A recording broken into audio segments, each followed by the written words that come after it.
इन्हीं ऑपरेशंस के बीच 1506 में उसने आगरा सिटी के लिए साइट को चुना, जो कि एक स्ट्रेटेजिक डिसीजन था। ईस्टर्न राजस्थान और मालवा और गुजरात के रूट्स पर कमांड करने के लिए आगरा को सेटअप किया गया था। समय के साथ आगरा एक बड़ा टाउन बन गया और लोधीज की सेकंड कैपिटल बना। सिकंदर ने जौनपुर में अपने इनकॉम्पिटेंट भाई को भी एक्सपेल करके जौनपुर को आगरा में जोड़ दिया था।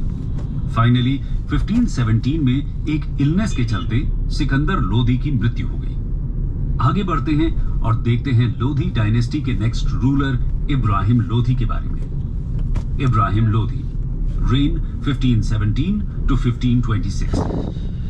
जैसा कि हमने बताया, अफगान स्टेट में नोबल्स के पास काफी ऑटोनॉमी थी। ये फ्रीडम लविंग नोबल्स और उनकी इंडिविजुअलिस्टिक टेंडेंसीज के कारण अफगान मोनार्की वीक हो चुकी थी। स्टेट अफेयर्स में अपना इन्फ्लुएंस रीअसर्ट करने के लिए वो ईगर थे। इसलिए सिकंदर की डेथ के बाद नोबल्स ने किंगडम को 2 पार्ट्स में डिवाइड करने का डिसाइड किया। दिल्ली और आगरा में इब्राहिम खान को और जौनपुर में इब्राहिम के छोटे भाई जलाल खान को बैठाया गया। इसके कारण अफगान हेजेमनी को कम होता देख नोबल्स ने अपनी गलती मानकर इब्राहिम खान को ही अफगान किंगडम का सोल मोनार्क बनाया। इब्राहिम खान ने इब्राहिम लोधी का टाइटल अडॉप्ट किया, लेकिन जलाल खान ने हार नहीं मानी और उसने रिबेलियन कर दिया। इस सिविल वॉर में जलाल खान की हार हुई। ग्वालियर के राजा मानसिंह ने कुछ समय के लिए फ्यूजिटिव जलाल खान को असाइलम दी, जिसके चलते इब्राहिम लोधी ने 30,000 हॉर्सेस और 300 एलिफेंट्स की रॉयल आर्मी भेजी ग्वालियर के कॉन्क्वेस्ट के लिए। कई महीनों तक सीज चला। इसी बीच मानसिंह की डेथ हो गई और उसके सक्सेसर विक्रमजीत ने दिल्ली की सुजरेनिटी को एक्सेप्ट कर लिया। इब्राहिम लोधी के लिए ये एक बहुत बड़ी जीत थी। ओवर कॉन्फिडेंस में उसने मेवाड़ के राणा संग्राम सिंह के चित्तौड़ के कॉन्क्वेस्ट के लिए आर्मी भेजी।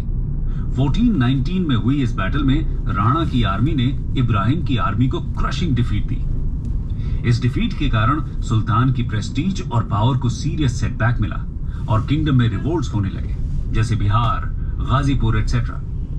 लोधी अब नर्वस हो गया और लॉ एंड ऑर्डर को रिस्टोर नहीं कर पाया। अब उसने ओल्ड और एक्सपीरियंस्ड अफगान ऑफिसर्स, मिनिस्टर्स और प्रोविंशियल गवर्नर्स की तरफ डिक्टेटोरियल एटीट्यूड अपनाना चालू किया। इस स्टेप से उनमें रिजेंटमेंट डेवलप हुआ और उन्होंने एडमिनिस्ट्रेटिव और पॉलिटिकल प्रॉब्लम्स को सॉल्व करने में सुल्तान की मदद नहीं की।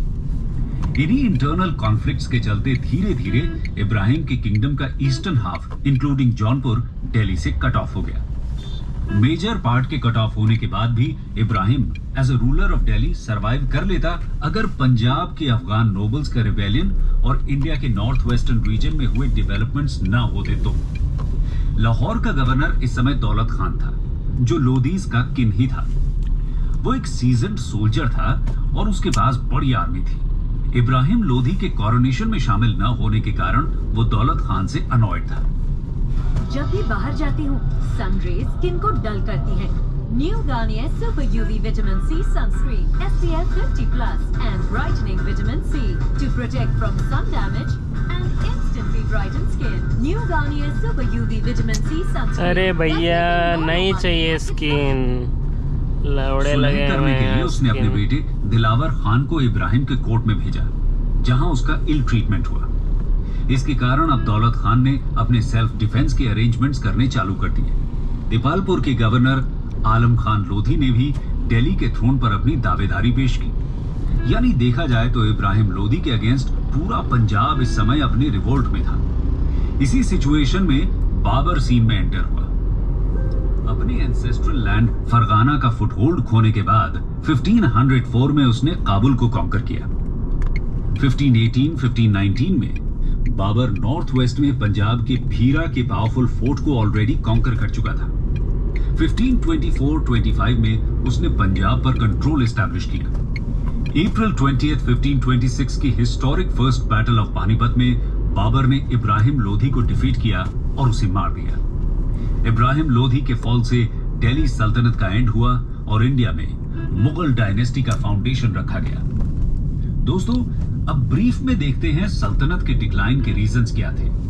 मोहम्मद बिन तुगलक के रेन में सल्तनत अपने पीक पर पहुंची, लेकिन सल्तनत की ग्रोथ और डेवलपमेंट 1430s में रुक गई। 1335-36 में मालाबार में हुई एक रिवोल्ट एम्पायर में सबसे पहला ब्रेक अवे हुआ, जिसके चलते एम्पायर के कई पार्ट्स में रिवोल्ट स्टार्ट हो गई। मोहम्मद बिन तुगलक का सक्सेसर फिरोज तुगलक भी इन रिवोल्ट्स को सप्रेस करने में फेल रहा। दिल्ली के सुल्तान्स में कोई फिक्स्ड लॉ या कोई पॉपुलर रिकॉग्नाइज्ड कन्वेंशन नहीं था जिससे सक्सेशन डिसाइड किया जा सके। सर्वाइवल ऑफ द फिटेस्ट का रूल ही जनरल लॉ था, जिसके कारण सल्तनत को काफी नुकसान हुआ। डायनेस्टीज का फ्रीक्वेंट चेंज होना भी सल्तनत रूल के लिए डेट्रीमेंटल था। सल्तनत की आर्मी का ऑर्गेनाइजेशन फ्यूडल प्रिंसिपल्स पर बेस्ड था, जिसके इनहेरेंट डिफेक्ट्स थे। टर्किश सुल्तान्स का रूल एक ऑटोक्रेटिक रूल था, जिसमें गवर्नमेंट हाईली सेंट्रलाइज्ड थी, जिसके चलते सुल्तान का कैरेक्टर ही सबसे इंपॉर्टेंट था और फिरोज तुगलक के सभी सक्सेसर्स एडमिनिस्ट्रेशन के मामले में वीक थे। सल्तनत रूल एक तरह से पुलिस स्टेट था जो फोर्स और अग्रेशन पर बेस्ड था। सब्जेक्ट्स का कंसेंट और विलिंग कोऑपरेशन के बिना ही सल्तनत रूल